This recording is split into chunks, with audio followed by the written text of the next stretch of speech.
Palabras de vida del Gran Maestro. Capítulo 5. Pequeños comienzos, grandes resultados. Entre la multitud que escuchaba las enseñanzas de Cristo había muchos fariseos. Estos notaron desdeñosamente cuán pocos de sus oyentes lo reconocían como el Mesías, y discutían entre sí cómo este modesto maestro podría exaltar a Israel al dominio universal. Sin riquezas, poder u honor, ¿cómo había de establecer el nuevo reino? Cristo leyó sus pensamientos y les contestó: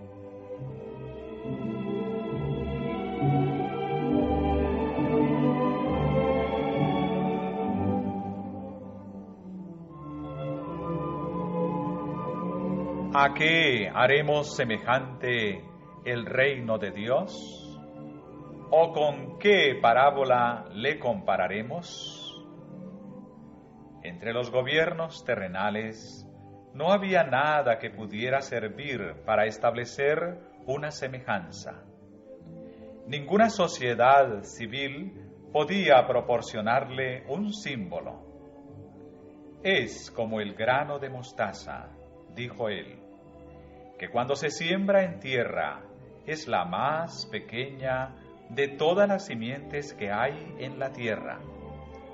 Mas después de sembrado sube y se hace la mayor de todas las legumbres y echa grandes ramas, de tal manera que las aves del cielo pueden morar bajo su sombra.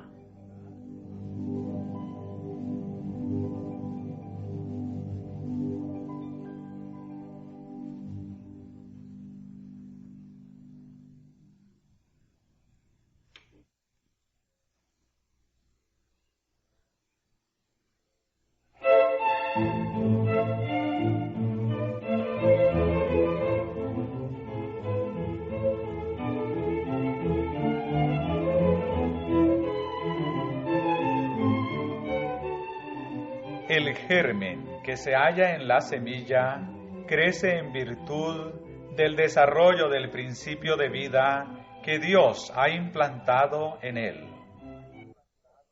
Su desarrollo no depende del poder humano. Tal ocurre con el reino de Cristo. Es una nueva creación.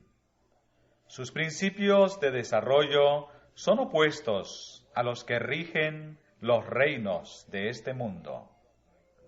Los gobiernos terrenales prevalecen por la fuerza física, mantienen su dominio por la guerra, pero el fundador del nuevo reino es el príncipe de paz. El Espíritu Santo representa a los reinos del mundo bajo el símbolo de bestias fieras de rapiña. Pero Cristo es el Cordero de Dios, que quita el pecado del mundo. En su plan de gobierno no hay empleo de fuerza bruta para forzar la conciencia.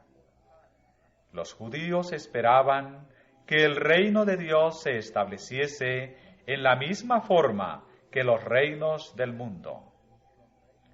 Para promover la justicia ellos recurrieron a las medidas externas, trazaron métodos y planes, pero Cristo implanta un principio.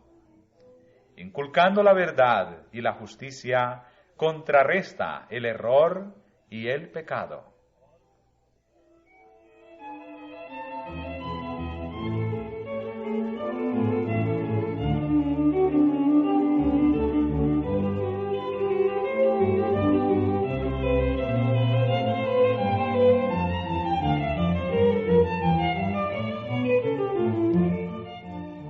Mientras Jesús presentaba esta parábola, podían verse plantas de mostaza lejos y cerca.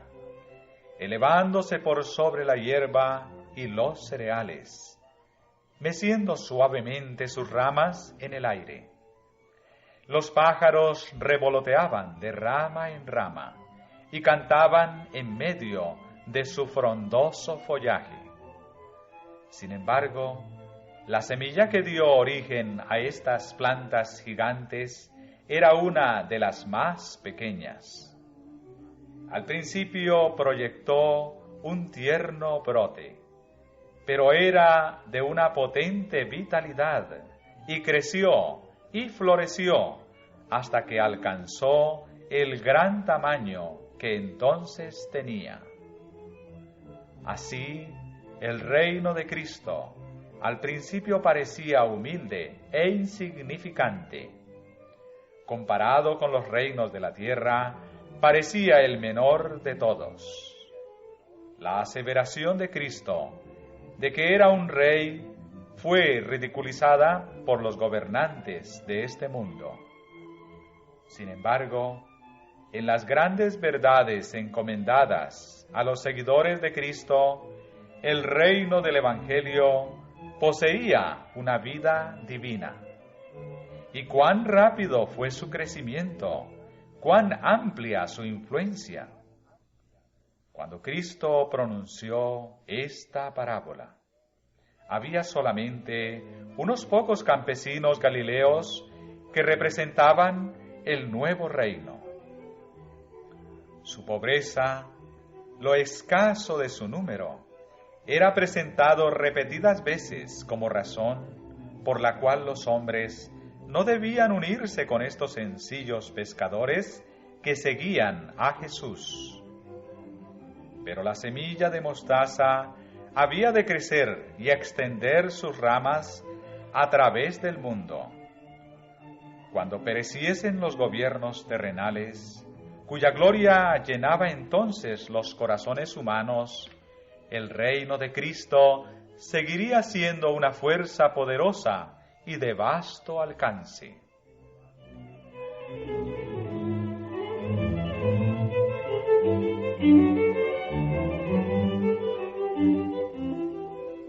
De esta manera, la obra de la gracia en el corazón es pequeña en su comienzo. Se habla una palabra, un rayo de luz brilla en el alma, se ejerce una influencia que es el comienzo de una nueva vida.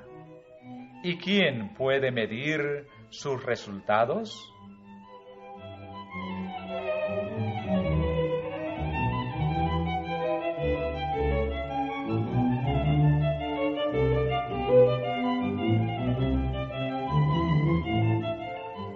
En la parábola de la simiente de mostaza, no solo se ilustra el crecimiento del reino de Cristo, sino que en cada etapa de su crecimiento, la experiencia representada en la parábola se repite.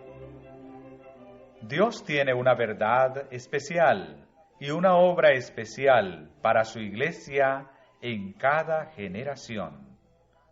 La verdad oculta a los hombres sabios y prudentes del mundo, es revelada a los humildes y a los que son como niños.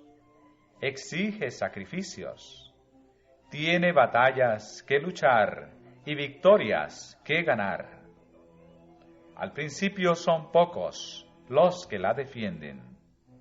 Ellos son contrarrestados y desdeñados por los grandes hombres del mundo y la iglesia que se conforma al mundo.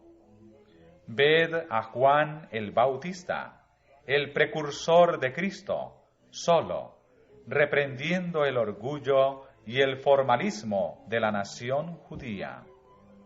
Ved a los primeros portadores del Evangelio a Europa. Cuán oscura, cuán desesperada parecía la misión de Pablo y Silas, los dos tejedores de tiendas, cuando, junto con sus compañeros, tomaron el barco en Troas para Filipo. Ved a Pablo el anciano, encadenado, predicando a Cristo en la fortaleza de los Césares. Ved las pequeñas comunidades de esclavos y labriegos en conflicto con el paganismo de la Roma imperial. Ved a Martín Lutero oponiéndose a la poderosa Iglesia que es la obra maestra de la sabiduría del mundo. Vedle aferrándose a la palabra de Dios frente al emperador y al papa, declarando: aquí hago mi decisión. No puedo hacer de otra manera. Que Dios me ayude. Ved a Juan Wesley predicando a Cristo y su justicia en medio del formalismo, el sensualismo y la incredulidad.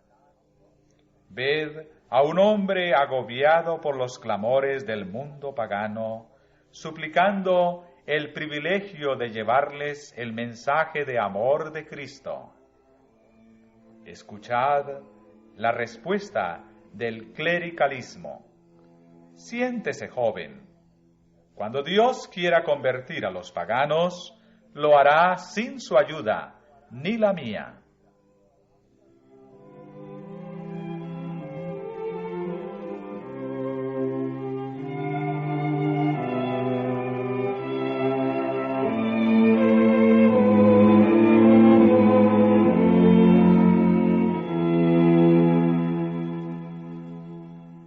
Los grandes dirigentes del pensamiento religioso de esta generación hicieron sonar las alabanzas y edificaron los monumentos de aquellos que plantaron hace siglos la semilla de la verdad. ¿No se vuelven muchos de esta obra para pisotear el crecimiento que brota de la misma semilla hoy en día? Se repite el antiguo clamor. Nosotros sabemos que a Moisés habló Dios, mas Cristo en la persona del mensajero que envía, no sabemos de dónde es. Así como en los primeros siglos, las verdades especiales para este tiempo se hallan, no en posesión de las autoridades eclesiásticas, sino de los hombres y las mujeres que no son demasiado sabios o demasiado instruidos para creer en la palabra de Dios.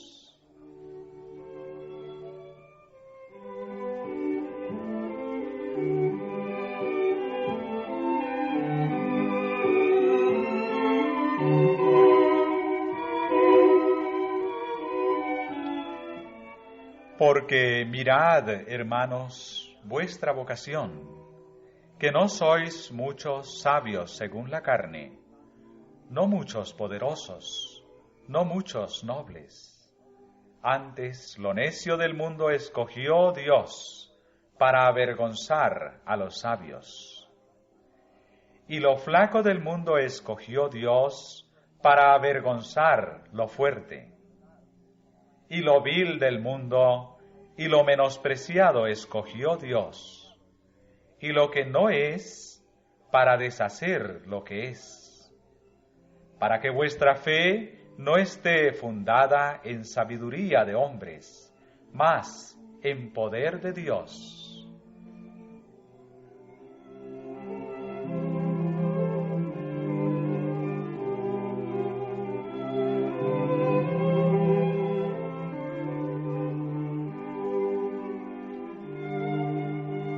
Y en esta última generación, la parábola de la semilla de mostaza ha de alcanzar un notable y triunfante cumplimiento. La pequeña simiente llegará a ser un árbol.